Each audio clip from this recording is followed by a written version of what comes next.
Up next is my Zoom interview with Seattle native David Horsey, a nationally syndicated, two-time Pulitzer Prize winning political cartoonist and commentator who has a new book, Drawing Apart: Political Cartoons from a Polarized America. Well, hey, David, it's so great to see you, and congratulations on the new book. Thank you, Nancy. It's great to be here and great to have turned out a book on the fly. It's a pretty powerful book. So let's jump into it. The past 4 years were fatiguing politically. I think that's an understatement. But as a political cartoonist, it was your job. You had to stay in the mix. So did the constant daily barrage have a negative impact on your creativity?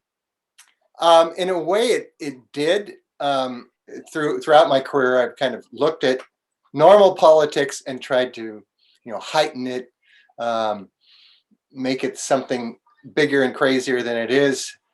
But with Trump, it was already there. So there were days where I felt like I was just illustrating. I didn't have to actually think very hard for an idea. I just drew what was happening, and it was as crazy as anything I could think of. Now, the problem with that is I felt like it kind of got repetitive. I just got tired of sort of saying the same thing, which was, our president's insane. What are we going to do? Yeah. Well, it seems that in decades past, I'm 60, so kind of looking at my own past, the left stood more for free speech and a sense of kind of playful chaos. But today, the left can be rigid, easily offended, a political correctness, if you will. So do you get more criticism these days when you satirize liberals? I don't know if it's more, but as soon as I make fun of one of our illustrious city council members, for instance, bam! Suddenly I am a right-wing patriarchal enemy of the people. And actually, this is something I learned years ago. Republicans would automatically assume I was the bad guy. And if I did something they liked, they'd be surprised. And it's like they were actually friendly to me because of that. But because people on the left assumed I was on their team, if I criticized them, it was a different level of anger because it was like a betrayal. Yes. How dare you? How dare you? Right. You're supposed to just always reinforce our biases. And Republicans don't expect that from me. Right. So they're pleasantly surprised rather than randomly outraged. Well, hey, let's talk about your artistic style. You use Romeo and Juliet to illustrate a divided society, and it's really a great cartoon. And your rendering of their surroundings is more detailed than the average political cartoonist. So is this detailed style essential to the impact of your message, or is it more for fun? I'd say most of the time it's just fun. I think of it many times as creating a movie scene. The more rich it is, the more fun it is. The Romeo and Juliet one is a good example. It's just like, I want to go all out here and create the scene in the moonlight with a tree and this Italianate building and the costumes. I think those cartoons that are more elaborate, more artistic, more scenic, I think of them almost as a gift to readers. It's like, here's something to really look at. It is a gift to the reader. Now, sometimes there is not a caption. You let the drawing speak for itself, like the very powerful picture on the cover of the book, or the one of Putin playing Trump like a cello. Mm-hmm. So how do you decide when to use words and when not to use words? Well, it's simply driven by the topic and what I want to say.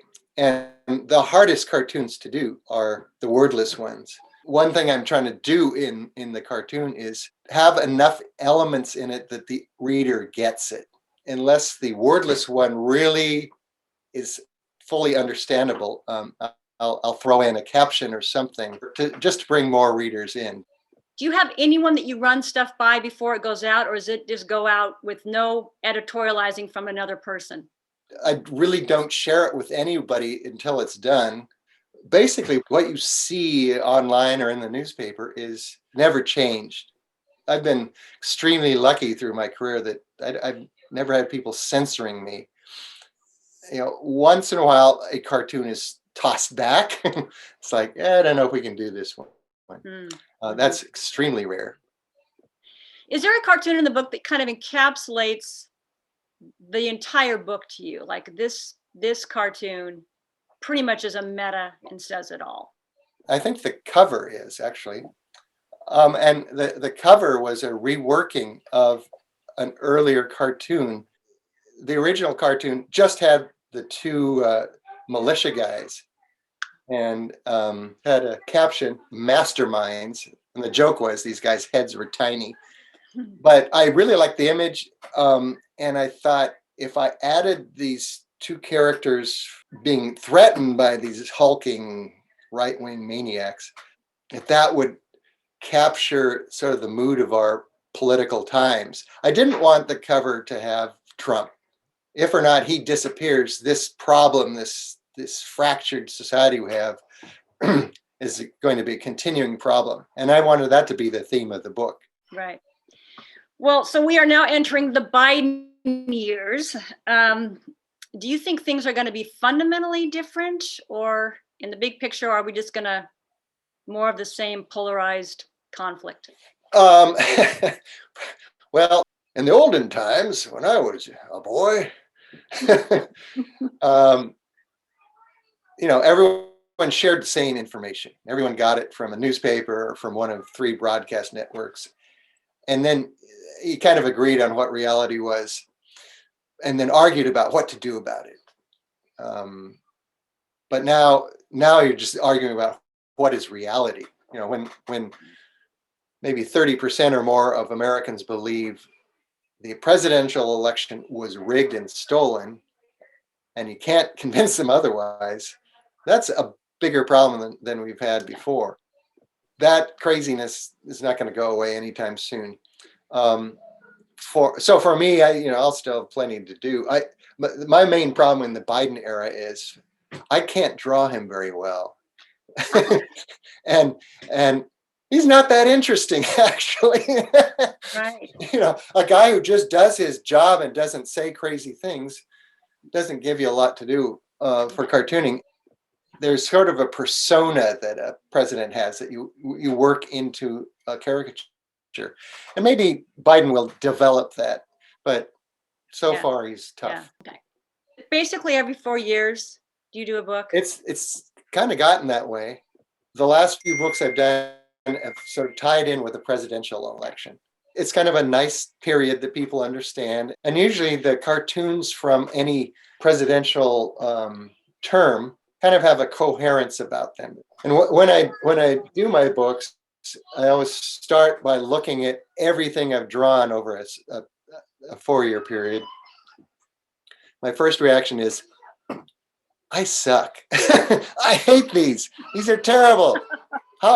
Why did anyone ever pay me to do these? Ooh. And then I draw back and think, okay, there might be 2 or 3. Maybe I can do just a small book. And then the more I look at them, the more I see, oh, this one is good. And then I see how they work together. So by the time I have a book, I feel like the order in which I put them kind of tells a story. And by then I think they're fabulous. They're amazing. I'm the best. But it's the same every time. I start thinking I'm horrible, and then it's like that's the creative process always. I'm horrible.